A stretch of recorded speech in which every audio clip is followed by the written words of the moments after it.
Right away, you can feel the confusion in the room. But here's what matters. This isn't just small talk. This is the moment before someone's freedom is on the line. A simple traffic stop, and suddenly we're talking about jail time. Buckle up.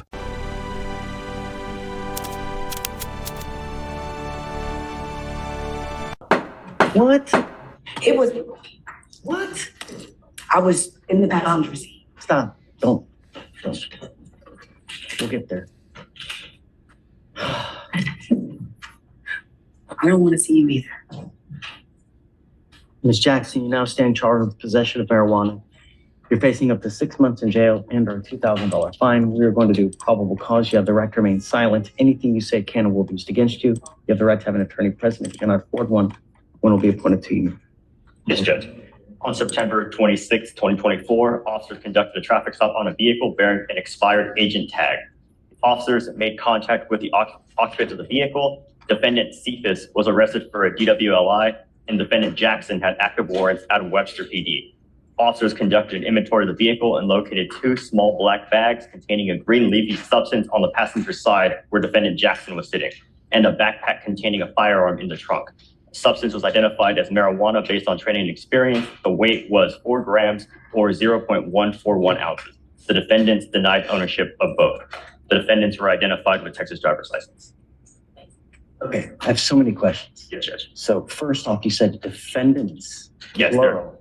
there are 2 defendants, Your Honor. Right. So the driver. Yes, Your Honor. Okay, and then the weed was found where? Under the passenger seat where defendant Jackson was sitting. In what? In a 2 small black bags. How do you attribute the bags to her? Your Honor, they were just located on the side of the vehicle where she was sitting. So, could be his. Right? Just puts it there. I don't know. Yes, Your Honor, but the affirmative link would be in the proximity of where she was sitting as well. Have anything else that identifies the bag as hers? The guy is the person's a guy, right? Yes, Your Honor. Okay, so is there a lipstick? Is there anything else that would identify the bag as hers? No,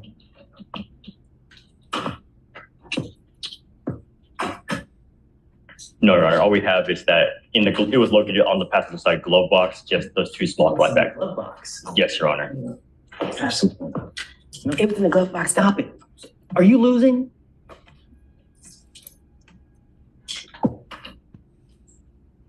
Yes, Your Honor. That's all we have. Okay, I'm gonna find no probable cause. Be careful with the company you keep. When you hang with dogs, you get fleas, Miss Jackson. You know this. Come on. All right, please, just take a seat. And now we shift gears. Different defendant, different charge, but same courtroom energy. This time it's not drugs, it's interference with public duties. And this charge? It's trickier than it sounds. You say can or will be used against you. You have the right to have an attorney present. If you cannot afford one will be appointed to you. On September 26, 2024, at approximately 1:15 p.m., an officer responded to a call at the TSU Library Center located at 3100 Claiborne Street in Harris County, Texas, regarding a disturbance. The officer made contact with the individual causing the disturbance, and the defendant approached asking officers what's going on and what did she do. The officers repeatedly asked the defendant to step back, and she became belligerent, asserting that they were at her store. She eventually complied and moved away, but she insisted that a police supervisor be called to the scene. TSU Sergeant Barnett arrived and spoke privately with the defendant. Afterwards, responding officer requested the defendant's information to report her behavior to her supervisor in the university. The defendant refused to provide it and attempted to bypass the officer. When the officer asked her to identify herself again, the defendant declined and attempted to walk away. As the officer tried to detain her, she began to throw herself on the ground and yell, escalating the disturbance.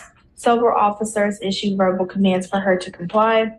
The defendant continued to resist, jumping around and asserting her rights. The officer attempted to escort her outside. The defendant then wrapped her arms and legs around a pole, continuing to yell.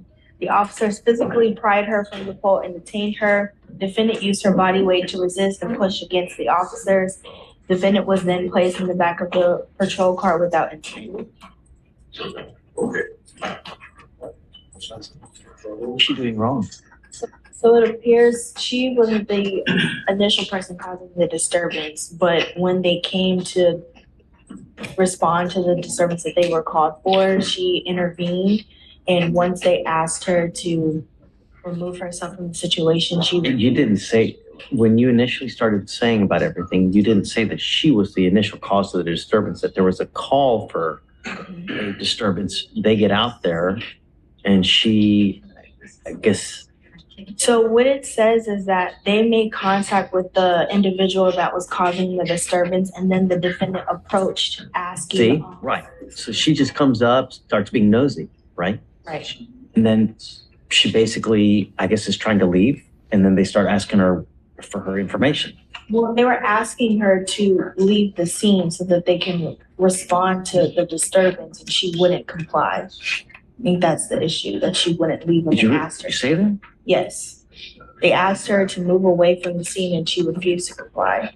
Show me, will you read that part again? So when she approached the officers repeatedly asked the defendant to step back, and the defendant became belligerent, asserting that they were at her store. She eventually complied and moved away, but So she complies, she moves away, Right. But then she came back. okay? And so at that point, when she returned, they asked her to identify herself. She refused to provide her identification. And then at that point, when they asked her to identify herself, she attempted to bypass the officers. She leaves, she's trying to leave. She is attempting to, She's leaving. attempting to leave again. Here's the legal tension. Talking back to police isn't automatically illegal. Being loud isn't automatically illegal. So what actually crosses the line into interference? That's what the judge is drilling into. And honestly, it sounds like the state's struggling to explain it clearly. Interference. That's what she's charged with. But, so, sounds like she's got a case of the nosies, you know? She goes up there, allegedly being nosy, leaves, comes back, and then they start asking for her information. She declines to give her information. So, Judge, what I'm looking at here, just to add context to the situation, she approaches in an unrelated incident, it looks like. Correct. She's asking what's going on. Fine. They talk to her individually. Okay. They tell her to leave. She continually asks what's going on. What did she do? She asserts, she becomes belligerent, is what the officer says, asserting that they were at her store, obstructing their investigation. Eventually, I don't know what the time frame is, but they say eventually she complies, moves away, but insisted that they need to call a supervisor to the area. A sergeant then spoke with her privately. After they responded and they requested her information to report her behavior to her supervisor at the university, and to identify her, which she refused to do. She then attempts to bypass officers. They ask her for identification again. They're detaining her. She says no. But what's the interference? What did she specifically do? Well, She's just talking to them. I understand, Right. Judge, she's talking to them, but she's saying that Not buying it. That's courtroom language for, this isn't strong enough. Twice in one session, the judge pushes back on weak probable cause. That's judicial oversight in action. not. Are you losing right now? Okay. Yeah, I'm not buying it. Okay. I'm not gonna do it. All right, I'll find no probable cause. I'll dismiss the case, Judge. When you go up and you get into a pissing match with officers, who's gonna win? Who's gonna win?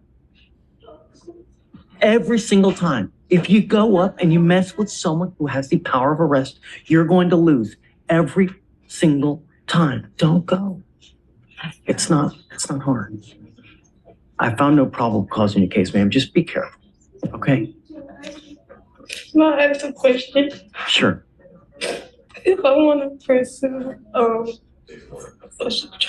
charges, or Don't. You know what? Let sleeping dogs lie. Don't. they assaulted me, though. They knocked out my tooth. They chipped my tooth. I got bruises on me. And you can always go file a complaint with Internal Affairs, That's what I'm asking. whatever how could I do that? I don't know the protocols. So, what agency was this? Is this, did you say it was at a college or?